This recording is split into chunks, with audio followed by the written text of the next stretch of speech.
সকল প্রশংসা মহান আল্লাহ পাকের জন্য, যিনি সমগ্র বিশ্ব জগৎটাকে সৃষ্টি করেছেন। দেখুন, আহ, আজ যে ক্লাসটি নিয়ে আলোচনা করব সেটি হচ্ছে অ্যাবস্ট্রাক্ট নাউন। সাধারণত নাউন হচ্ছে 5 প্রকার, তার মধ্যে অ্যাবস্ট্রাক্ট নাউন খুবই গুরুত্বপূর্ণ একটি নাউন। এটি এই নাউনটি বলা চলে প্রায় এক্সামে চলে আসে। তো দেখুন, abstract noun, what is meant by abstract noun, অর্থাৎ অ্যাবস্ট্রাক্ট নাউন বলতে কি বুঝো, অর্থাৎ সেটি সংজ্ঞা। দেখুন, যে নাউনকে দেখা যায় না, ছোঁয়া যায় না, আঘাত করা যায় না, কিন্তু অনুভব করা যায়, তাকে অ্যাবস্ট্রাক্ট নাউন বলে। আচ্ছা, এই অ্যাবস্ট্রাক্ট নাউনটা হচ্ছে কি? এটা হচ্ছে একটা আনসিন, মানে দেখা যাবে না, অদৃশ্য। অ্যাবস্ট্রাক্ট নাউনটা কি? এটি হচ্ছে অদৃশ্য। আবার দেখুন, এটি হচ্ছে ছোঁয়া যায় না, আপনি এটা টাচ করতে পারবেন না, এটা স্পর্শ করা যায় না। তো সেটি হচ্ছে অ্যাবস্ট্রাক্ট নাউন। আরো একটা কি, যেমন আঘাত করা যায় না। এটি হচ্ছে এমন একটি নাউন, অ্যাবস্ট্রাক্ট নাউন হচ্ছে এমন একটি নাউন, সেটাকে আপনি কখনোই আঘাত করতে পারবেন না, কিন্তু অনুভব করা যায়। কিন্তু আপনি কল্পনার জগতে সেটা, আপনি ব্রেনে সেটা হচ্ছে অনুভব করতে পারবেন। তো ঠিক যেটি অনুভব করা যায় সেটি হচ্ছে অ্যাবস্ট্রাক্ট নাউন। আমি আবার বলছি, যে নাউনকে দেখা যায় না, মানে আনছিন, যে নাউনকে দেখা যায় না, যে নাউনকে কখনোই ধরা যায় না, ছোঁয়া যায় না, স্পর্শ করা যায় না, যে নাউনকে আপনি কখনো আঘাত করতে পারবেন না, আঘাত করা যায় না, কিন্তু আপনি সেটা অনুভব করতে পারেন।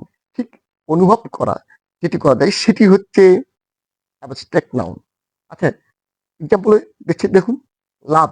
লাভ মানে হচ্ছে ভালোবাসা। এটাকে স্পর্শ করা যায় না, এটা হচ্ছে আঘাত করা যায় না, আর এটাকে আপনি দেখতেও পারবেন না। তো এটা একটা আনসিন। তো এই লাভটা হচ্ছে অ্যাবস্ট্রাক্ট নাউন। এক কথায় ভালোবাসাটা সেটা হচ্ছে শুধুমাত্র অনুভব করা যায়। তো এটি হচ্ছে অ্যাবস্ট্রাক্ট নাউন। আবার দেখুন, অনেস্টি, সততা। সততা আপনি কি দেখবেন? সততা আপনি, এটা হচ্ছে আনসিন, এটা স্পর্শ করা যায় না, এটি হচ্ছে আঘাত করা যায় না।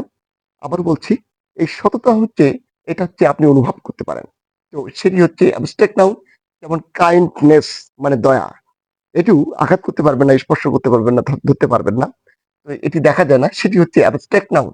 যেমন বয়হুড, শৈশবকাল, যেমন চাইল্ডহুড, যেমন শৈশবকাল। তো শৈশবকালকে, আর আজকে আমরা যে বয়সের দাঁত প্রান্তে এসে গেছি, তো এই বয়সে আপনারা কখনোই চাইল্ডহুডটাকে আপনারা স্পর্শ করতে পারবেন না, আপনি ধরতে পারবেন না, জাস্ট আপনি অনুভব করতে পারেন, আপনি ফিল করতে পারেন। সেটি হচ্ছে অ্যাবস্ট্রাক্ট নাউন। আমি আবারও বলছি, আপনারা সবসময় এই অ্যাবস্ট্রাক্ট নাউন প্রতিটা, অর্থাৎ যে পার্ট অফ স্পিচের মধ্যে বিশেষ করে নাউনের যে সাধারণত 5 প্রকার, এইটি প্রত্যেকটি সংজ্ঞা আপনারা খুবই ভালো করে বুঝে মুখস্থ করার, মনে রাখার ট্রাই করবেন। তাহলে যে পরীক্ষায় কিন্তু আসবে, যে ধরুন এইটা আসবে যে কাইন্ডনেস, এটিতে কোনটি, এটিতে এই বলা আছে যে কাইন্ডনেস, বা 4টি অপশন দেওয়া থাকবে, বলা থাকবে নিচে কোনটি অ্যাবস্ট্রাক্ট নাউন। যেমন কাইন্ডনেস, কাইন্ডনেস এর আপনাকে অর্থ বুঝতে হবে, কাইন্ডনেস মানে কি দয়া। তখন আপনাকে, আপনি কোন নাউন মনে করবেন, এটা হচ্ছে কি ম্যাটেরিয়াল নাউন, নাকি প্রপার নাউন, না কমন নাউন, নাকি অ্যাবস্ট্রাক্ট নাউন। এরকম 4টি অপশন দেওয়া থাকবে। এর মধ্যে যেমন হচ্ছে, যেমন কাইন্ডনেস মানে হচ্ছে দয়া, এটা আপনি মানে মনে রাখবেন, অ্যাবস্ট্রাক্ট নাউনের যে আপনি যখন বলবেন যে আসলে কি এটা অ্যাবস্ট্রাক্ট নাউন কিনা, তখন অ্যাবস্ট্রাক্ট নাউনের আপনি সংজ্ঞাটা একটু মনে রাখার চেষ্টা করবেন, যে যেটি স্পর্শ করা যায় না, যেটি ধরা যায় না, যেটি ছোঁয়া যায় না, যেটি আঘাত করা যায় না, শুধুমাত্র অনুভব করা যায়, ঠিক এমন একটি নাউনকে আমরা অ্যাবস্ট্রাক্ট নাউন বলবো। যেমন যে কাইন্ডনেস। আবার দেখুন, তো বয়হুড, চাইল্ডহুড, শৈশবকাল, তারপর ট্রুথ, মানে সত্য। এই ট্রুথ মানে সত্য, এগুলি হচ্ছে আপনি অনুভব করতে পারেন, বাট স্পর্শ করতে পারবেন না, তারপরে আপনি আঘাত করতে পারবেন না, এগুলো আপনি দেখতেও পাবেন না।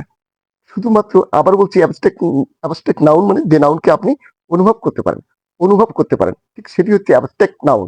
ওকে, ভালো থাকবেন, থ্যাংক ইউ ভেরি মাচ।